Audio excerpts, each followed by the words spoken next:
Sarah Brennan entendit les cris avant de voir le sang. Sa tournée de trappe était restée routinière jusqu'à ce son. Une terreur humaine mêlée d'une fureur grognante déchira le crépuscule. Elle courut vers le bruit, fusil prêt, et découvrit un cauchemar. 4 loups encerclaient un homme à terre, la carcasse de son cheval fumant dans la neige. Elle tira 2 fois en l'air. La meute se dispersa mais resta à la lisière des arbres, les yeux brillants comme des braises. L'homme, un cow-boy d'environ 30 ans, gisait dans une mare de sang qui s'élargissait, sa cuisse gauche déchiquetée jusqu'à l'os. « Laissez-moi, » râla-t-il. « Ça n'en vaut pas la peine. » Sarah l'ignora. La blessure était artérielle. Quelques minutes, pas des heures. Elle déchira son écharpe pour en faire un garrot, le serra fort. Il hurla, puis se tut. « Restez éveillé, » ordonna-t-elle, le traînant vers son traîneau. Il était lourd. Un poids mort, mais elle avait déjà transporté des carcasses de cerfs. Ce n'était que de la viande qui pouvait parler. Les loups suivaient à 50 mètres. Patient comme la mort, elle le chargea, son sang trempant son manteau. Son sac de sel s'était renversé parmi les objets épars. Une alliance en or usé et un dessin d'enfant représentant 3 bonhommes allumettes se tenant la main. Il fuyait quelque chose. « Emma, » marmonna-t-il, délirant. « Je t'avais dit que je reviendrais brisé. » La cabane de Sarah émergea du blizzard comme une promesse. Une lumière à une seule fenêtre. Elle traîna l'étranger à l'intérieur, verrouilla la porte, et seulement alors se permit de trembler. Par la fenêtre, les yeux des loups observaient. Ils n'en avaient pas fini avec lui, et apparemment, elle non plus. Pendant 3 jours, Cole délira de fièvre. Sarah changea les bandages imbibés de sang, lui fit avaler du bouillon à la cuillère, et écouta ses confessions adressées à des fantômes. Elle apprit le nom de sa femme, Emma, celui de son fils, Thomas, 5 ans, et la culpabilité qui creusait des sillons dans ses paroles fiévreuses. Je n'étais pas là. Que Dieu me pardonne. Je n'étais pas là. Elle comprenait. 2 ans plus tôt, la rivière avait emporté son mari David pendant qu'elle était en ville pour acheter de la farine. La culpabilité était une langue qu'ils parlaient tous deux couramment. Le 4e matin, la fièvre céda. Cole se réveilla et trouva Sarah endormie dans un fauteuil près de son lit de fortune, le visage gris d'épuisement. Il l'observa, ses cheveux roux s'échappant de sa tresse, ses mains usées posées sur ses genoux. La fatigue de ceux qui se soucient trop. Vous auriez dû me laisser, dit-il quand elle ouvrit les yeux. Peut-être, répondit-elle en se levant pour verser de l'eau. Mais je ne l'ai pas fait. Leur premier vrai regard s'échangea, une reconnaissance mutuelle de leur hantise. Un coup à la porte les interrompit. Sarah se crispa. Restez silencieux. Elle ouvrit à Jenkins, le livreur de la ville. Son regard glissa vers Cole. Juste venu vérifier, Madame Brennan. On dit que vous avez de la compagnie. Voyageur blessé. Devoir chrétien. Le sourire de Jenkins n'atteignit pas ses yeux. Je dirai aux gens que vous vous débrouillez. Seul ici avec un étranger, après tout. Après son départ, Sarah fixa son reflet dans la fenêtre. Elle portait encore l'alliance de son défunt mari en pendentif autour de son cou. Un autre fantôme qu'elle portait. Une tempête arrive, dit-elle, bien que le ciel fût clair. Vous devrez rester jusqu'à ce que vous soyez assez fort pour voyager. Cole entendit le mensonge et l'espoir qu'il cachait. Une semaine plus tard, Cole pouvait faire 3 pas avant que la douleur ne fasse plier son genou. Assez pour partir, annonça-t-il. Sarah versa du café comme si elle n'avait rien entendu. Dehors, le premier cardinal chanta l'automne, celui qui promet la chaleur et apporte le gel. Il insista. Je dois partir avant de vous ruiner. Ruiner ? Elle le regarda enfin. Cette ville a décidé que j'étais ruiné quand j'ai gardé cette ferme au lieu de me remarier. Vous n'êtes que leur dernière excuse. Dites-moi pourquoi vous êtes resté, dit-il. Alors elle raconta. Veuve à 25 ans, elle refusa de vendre la terre. Son mari était mort en la revendiquant. Elle repoussa 3 propositions de mariage. La ville la traita d'anormale, têtue, orgueilleuse. Et vous, demanda-t-elle. L'histoire de Cole vint plus lentement. Emma et Thomas, morts de diphtérie 18 mois plus tôt, pendant qu'il était à 200 miles sur une route de bétail. Depuis, il errait, prenant des emplois dangereux, espérant à moitié que la mort le trouve. Nous hantons tous deux des lieux, dit-il. sans y vivre. Sarah ouvrit la bouche pour répondre, mais des bruits de sabots l'interrompirent. Jenkins, encore, cette fois avec des femmes de l'église. Madame Caldwell, 60 ans et vertueuse, n'attendit pas d'invitation. Madame Brennan, cette situation est intolérable. Une veuve et un vagabond, sans chaperon. La congrégation exige des arrangements convenables. Il est blessé, répondit Sarah calmement. Je suis chrétienne. C'est toute l'histoire. Toute la ville en parle. Qu'il parle. Après leur départ furieux, Cole trouva Sarah sur le porche, les épaules tremblantes. Il s'assit à côté d'elle, sans la toucher, juste présent. Des loups hurlaient au loin. Le printemps arrive, dit-il. Aucun d'eux n'y croyait. Cole Hartley n'avait rien construit depuis 2 ans, depuis la boîte à jouets inachevée de Thomas dans une grange du Wyoming. Mais le voilà, marteau en main, réparant la clôture affaissée de Sarah pendant qu'elle nourrissait les poules. La vie domestique semblait une langue oubliée, mais qu'il comprenait encore. Au cours des 2 semaines suivantes, il répara ce que l'hiver avait brisé, poteaux de clôture, bardeaux de toit, la porte de la grange qui pendait de travers. Sarah lui enseigna sa terre, le ruisseau où pêchait la truite, les oignons sauvages, comment calmer la jument nerveuse. Une complicité naquit à travers le labeur. Des petites intimités s'accumulèrent, leurs mains se frôlant en passant des outils, des rires partagés quand les poules s'échappaient dans la maison, des silences confortables comme une conversation. Il grava des fleurs sauvages décoratives sur un nouveau poteau de clôture, y inclut ses initiales, le laissa comme une surprise. Le dimanche arriva. Sarah alla à l'église seule. Cole la regarda partir, puis passa la matinée à sculpter. Elle revint tôt, la mâchoire crispée. Ils m'ont tourné le dos pendant les hymnes, dit-elle. Le sermon du pasteur parlait de Jézabel. Je suis parti. Cole avait mal cuisiné le dîner, biscuits brûlés, ragoût trop salé. Ils rirent ensemble, la première vraie joie qu'ils ressentaient depuis des années. La ville pense que je suis Jézabel, dit-elle, son sourire s'effaçant. La ville n'a jamais vu de courage chez une femme. Le moment s'étira.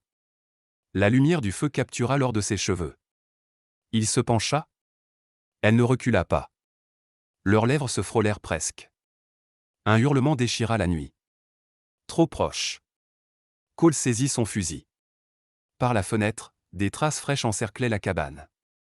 Ils sont de retour, dit-il. Et ils ont faim. Sarah chargea son fusil. Ils veillèrent ensemble jusqu'à l'aube, dos au mur, épaules se touchant. Aucun ne dormit.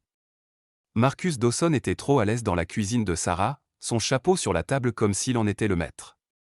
Une veuve a besoin de sécurité, dit-il, comme si Cole, dans l'embrasure, n'existait pas, épousez-moi. Restaurez votre réputation. Cette situation doit cesser. La mâchoire de Cole se serra. Dawson, 50 ans, riche, habitué à obtenir ce qu'il voulait. Je ne suis pas un problème à résoudre, répondit Sarah. Le masque de Dawson glissa. Vous vous ridiculisez pour un vagabond. Les gens parlent, Sarah. Votre défunt mari aurait honte. Sortez. Réfléchissez bien. Sortez. Après son départ, Cole fit les 100 pas, les hommes comme lui n'acceptent pas un nom. Il trouvera ou inventera des saletés. Qui les sait? Ce soir-là, le courage les trouva. Cole s'arrêta, se planta devant elle. Je tombe amoureux de vous, Sarah, mais je suis brisé à l'intérieur. Je n'ai rien à offrir. Je n'ai pas besoin d'un homme entier, dit-elle doucement. J'ai besoin d'honnêteté. Il l'embrassa alors, hésitant, puis désespéré, 2 ans de solitude se rencontrant. Elle retira son alliance de veuve, la posa sur le manteau de la cheminée. J'en ai fini avec les fantômes, murmura-t-elle. Le lendemain matin, des bruits de sabots brisèrent leur paix. Le shérif Garrett, accompagné de son adjoint, déplia une affiche de recherche. Recherché, Cole Hartley. Meurtre. Territoire du Wyoming. Récompense de $500. L'estomac de Sarah se noua. C'est moi, dit Cole, mais pas toute la vérité. Le visage du shérif était sombre. Vous devrez venir en ville, mon garçon. Répondre à quelques questions. Il n'ira nulle part tant que vous n'aurez pas entendu son histoire, dit Sarah. Mais elle vit le doute dans les yeux du shérif. Dans ce territoire, le doute était aussi mortel qu'une corde. Dans la cabane de Sarah, avec le shérif prenant des notes, Cole raconta. Contremaître dans un ranch au Wyoming, battant un garçon mexicain de 10 ans à moitié à mort pour avoir renversé du grain. Cole intervint. Le contremaître sortit une arme. Cole tira le premier. Blessure à l'épaule, non mortelle. Le garçon a survécu, demanda le shérif Garrett. Oui, mais le père du contremaître était juge territorial. J'ai fui plutôt que d'affronter un procès truqué. C'est son histoire, dit le shérif à Sarah. Dawson dit autre chose.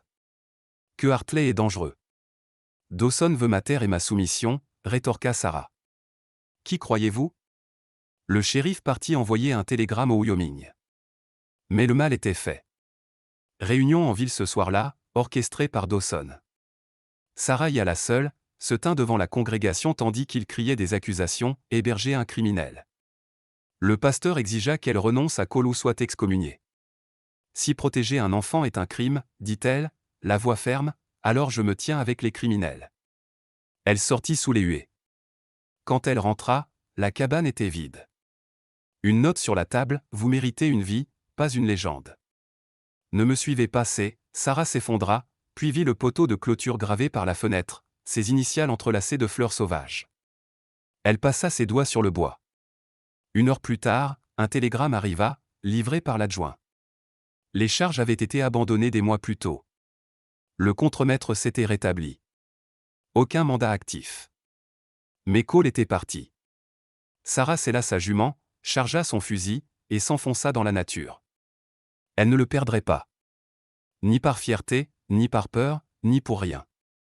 Sarah pista Cole dans l'arrière-pays, suivant les empreintes de sabots dans la neige fondante. Il retournait là où tout avait commencé, là où les loups l'avaient trouvé, bouclant une boucle ou en terminant une. Elle le trouva au crépuscule, assis sous l'arbre où son cheval était mort, la tache de sang encore visible dans la neige. Elle ne parla pas, s'assit juste à côté de lui. Le silence contenait tout. Enfin, il dit, vous êtes parti. Il le fallait. Non, vous aviez peur. Le rire de Cole était amer. Toute la ville vous détruira pour moi. La ville ne décide pas de ma vie. Elle sortit l'alliance de sa poche, celle de son sac de sel. On enterre ça ensemble. On recommence. Sarah, je vous ai suivi parce que l'amour, ce n'est pas abandonner quand c'est dur. C'est juste de la peur déguisée en noblesse. Il craqua alors, l'attira contre lui, enfouit son visage dans ses cheveux. Je ne peux pas vous entraîner dans mon naufrage. Trop tard. J'y suis déjà. Ils creusèrent un petit trou ensemble, y placèrent son alliance et son collier, les recouvrirent de terre et de pierre. Nouvelle saison, dit-elle. Nouvelle vie, acquiesça Théil. Un hurlement brisa l'instant, proche, venant de plusieurs directions. Ils se mirent dos à dos, fusil et couteau prêts. 6 paires d'yeux de loup apparurent dans l'obscurité, se rapprochant. Ils se souviennent de moi, dit Cole. Bien, répondit Sarah, levant son fusil. Faisons en sorte qu'ils se souviennent de nous deux. L'alpha, marqué et grisonnant, fixa Cole avec une rage ancienne et chargea. Sarah tira. Manqua. L'alpha était trop rapide. Cole s'interposa entre Sarah et les mâchoires claquant, prenant la morsure à l'épaule gauche, du même côté que sa blessure initiale. Il hurla, enfonça son couteau dans les côtes du loup. L'alpha recula, saignant. La meute tournait. Sarah tira encore, abattit un second loup. Cole saisit une branche morte, enroula sa chemise autour, l'alluma avec des allumettes de sa poche. Le feu jaillit. Les loups hésitèrent. Le feu était leur ennemi ancestral, mais la faim les poussait. L'alpha chargea de nouveau, cette fois sur Sarah. Elle tint bon. Son fusil s'enraya. Le loup était à 10 pieds. Puis à 5. La torche de Cole le frappa au visage. Il glapit, trébucha. Sarah plongea pour son couteau, se releva dessous, enfonça la lame.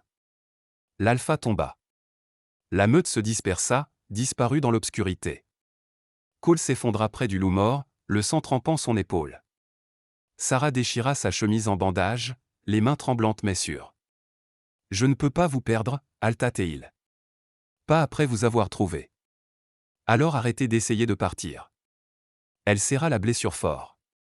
Il attrapa sa main, la tint contre sa poitrine. Épousez-moi, dit-il.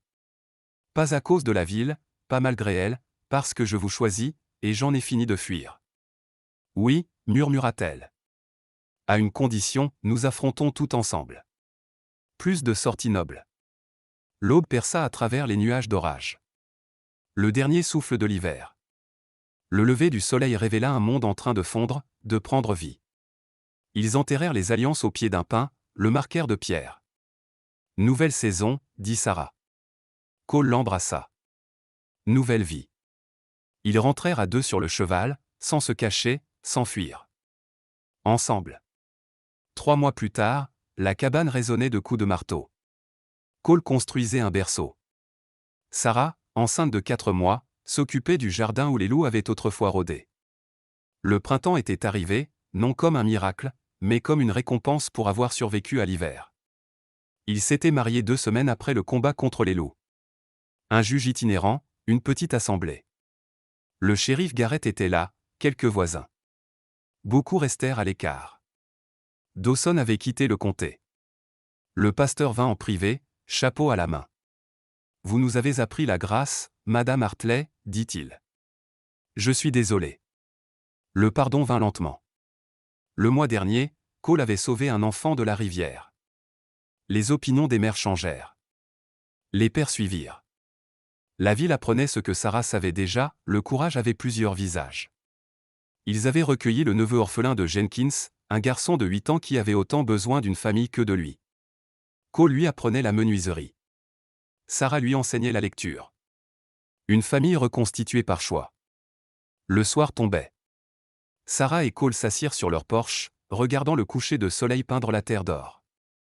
Les hurlements lointains des loups rappelaient que le danger vivait encore dans le monde, mais eux aussi. La main de Cole reposait sur le ventre de Sarah. Elle s'appuya contre lui, respirant l'odeur de sûre et de sécurité. « Le bébé sera-t-il courageux comme vous » demanda le garçon, apparaissant dans l'embrasure. « Être courageux, ce n'est pas ne pas avoir peur, » dit Sarah. « C'est aimer les gens malgré tout. » Dans le jardin, des fleurs sauvages poussaient là où ils avaient enterré les alliances. Lupins bleus, pinceaux indiens, roses sauvages. Cole avait sculpté une petite plaque en bois, hiver 1887, où l'amour a commencé. Pas où il s'était terminé, où il avait commencé. L'hiver finit toujours, dit Sarah, regardant les lucioles s'élever. Cole embrassa sa tempe. Et le printemps appartient à ceux qui l'attendent. La lampe brillait à la fenêtre. La même lumière qui l'avait guidé vers la sécurité des mois plus tôt. Maintenant, elle accueillait un homme différent chez lui.